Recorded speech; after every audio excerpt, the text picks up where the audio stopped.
President Trump's early morning tweet cancelling the meeting with the Taliban surprised many, including the Afghan government, but it has actually welcomed the decision. The main goal of our peace roadmap is a ceasefire and a direct negotiation with the Taliban. So these two components are very important.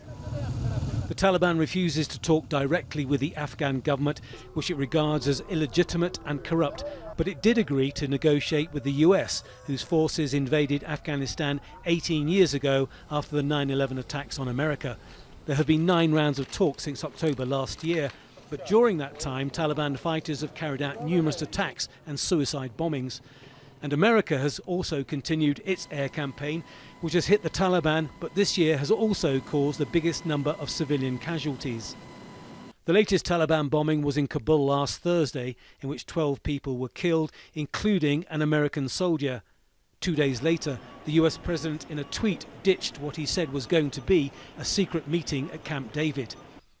Even as the Taliban was claiming responsibility for Thursday's attack, Zalmay Khalilzad, the US chief negotiator, was on his way to Qatar for further talks that were later described as positive.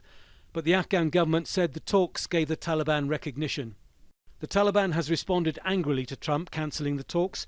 In a statement released on its website, they said the agreement was finalised on Saturday. Both sides agreed to all points.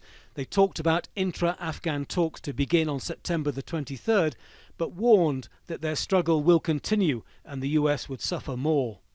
The US has been criticised for offering the Taliban too much and for raising fears that the country could descend into civil war once the bulk of American forces withdraw.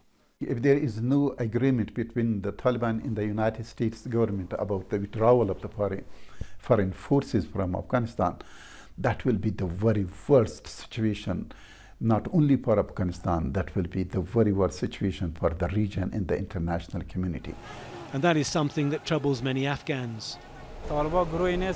We know the Taliban is not trustworthy. They do whatever they want and they misuse Islamic laws in a terrifying way.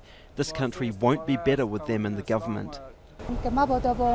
We are afraid if the Taliban come out, not only will women's rights be violated, but also all human rights. All sides appear to agree that militarily there can be no winner in this conflict, but also achieving a lasting peace is not going to be easy either. Where this leaves the peace process is anyone's guess. It depends largely on what the Taliban chooses to do next, either escalate the violence or return to the negotiating table in a different frame of mind. Afghanistan waits to see which one it will be. Tony Birtley, Al Jazeera, Kabul.